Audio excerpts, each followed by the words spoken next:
Hello students, এই Momita ma'am. আশা করি তোমরা সকলেই খুব ভালো আছো। Welcome back to our channel. আজকে আমি তোমাদের ফার্স্ট সেমিস্টার মেজর ইংলিশের পেপার 1 থেকে অ্যাংলো সেকশন পোয়েট্রি বা Anglo Saxon heroic poetry actually তোমাদের সিলেবাসে রয়েছে। তোমাদের আজকে আমি এই টপিকের উপরেই কিন্তু ক্লাসটা ডিসকাস করবো। তো দেরি না করে শুরু করে দিই আজকের সেশনটা। দেখো, Anglo-Saxon heroic poetry is one of the oldest form of English literature.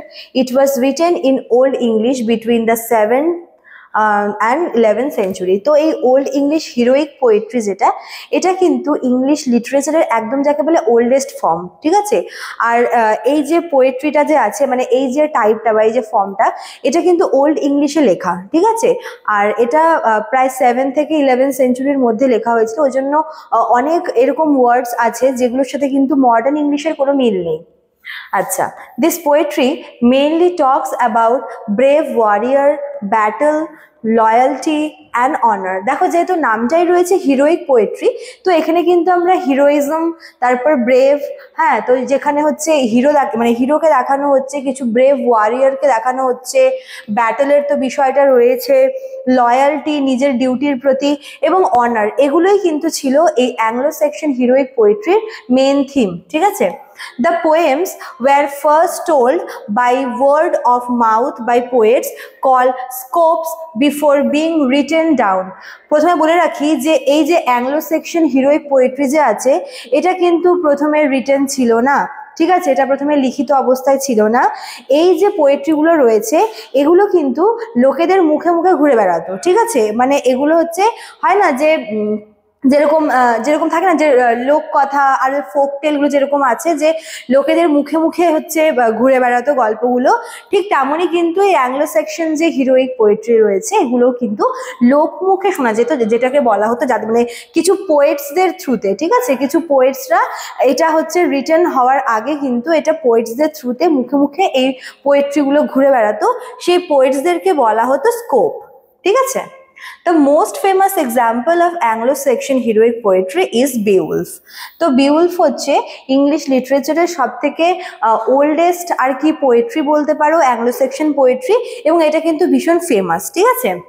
The story of a strong and noble hero named Beowulf. তো এই Beowulf দেখো, যেহেতু হিরোইক পোয়েট্রি, তো এই Beowulf যে আছে, এ হচ্ছে পোয়েট্রির মেন ক্যারেক্টার, ঠিক আছে, যাকে কিনা এখানে স্ট্রং এবং নোবেল হিরো হিসেবে দেখানো হচ্ছে, who fights monster like Grendel and a dragon to protect his people.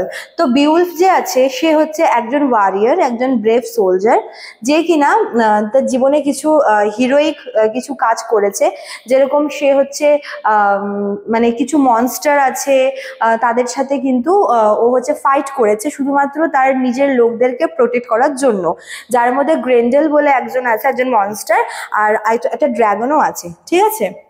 Beowulf shows great courage, strength and loyalty, the main qualities of an Anglo-Saxon hero.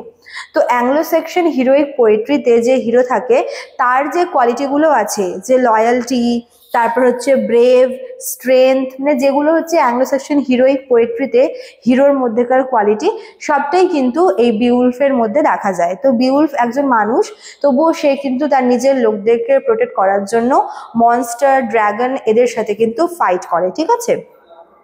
আচ্ছা, তারপর দেখো আরো কিছু আমরা দেখবো যে এই পোয়েমগুলোর ব্যাপারে। In these poems, a hero was expected to be brave in battle and loyal to his lord. তো এই যে হিরোইক পোয়েট্রিগুলো যে আছে, এখানে অ্যাকচুয়ালি যে হিরো থাকে, তাকে হচ্ছে ব্রেভ হিসেবে দেখানো হয়, এবং সে যার আন্ডারে কাজ করে বা যার জন্য কাজ করে, তার প্রতি কিন্তু সে লয়াল থাকে। হতে পারে সে তার কোনো এক লর্ডের আন্ডারে রয়েছে, তার আদেশ মতো সে কোনো কাজ করছে, বা সে কোনো একটা কমিটমেন্ট নিয়েছে তার নিজের লোকদেরকে বাঁচানোর জন্য। যাই হোক, সে তার নিজের কাজের প্রতি কিন্তু লয়াল থাকে, ঠিক আছে। He had to fight for his people and protect them from enemy. তো এখানে যে হিরো থাকে তার এগেনস্ট একজন এনিমি থাকে এবং তাকে কিন্তু সেই এনিমির এগেনস্টে ফাইট করতে হয় শুধুমাত্র নিজের কথা রাখার জন্য বা নিজের লোকদেরকে বা নিজের লর্ডকে প্রোটেক্ট করার জন্য, ঠিক আছে। The society valued fame and reputation, so dying bravely in battle was seen as an honorable act.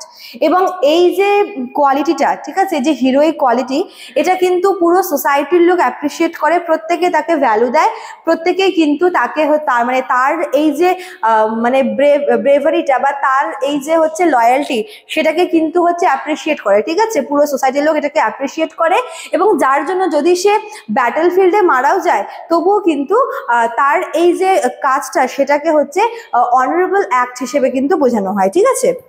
The themes of ফেট, যেটাকে রিয়ার্ড বলে, ইন ওল্ড ইংলিশে এটাকে বলা হতো, and loyalty were very important. তো এখানে হচ্ছে রোল মানে থিম অফ ফেট আর থিম অফ লয়্যালটি, এটা কিন্তু অ্যাংলো সেকশন হিরোইক পোয়েট্রির হচ্ছে খুব ইম্পর্টেন্ট থিম।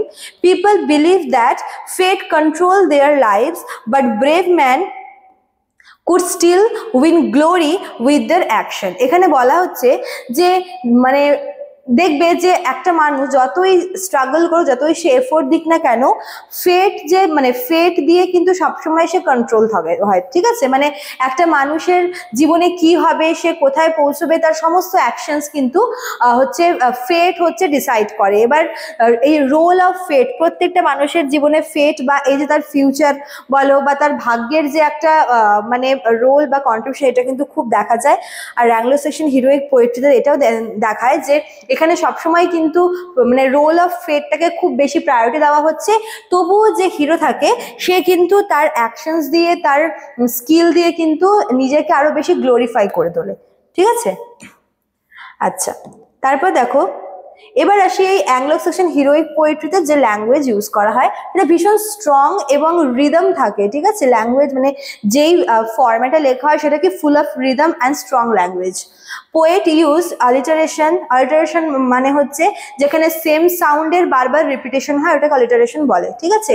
অ্যান্ড কিনিংস মানে হচ্ছে এটা একটা পোয়েটিক ফ্রেজ, যেটা যেরকম হচ্ছে well road for the sea, মানে এগুলো হচ্ছে কিছু থাকে না, কিছু কাব্যিক কিছু ফ্রেজ থাকে যেগুলো হচ্ছে পোয়েটরা ইউজ করে থাকে।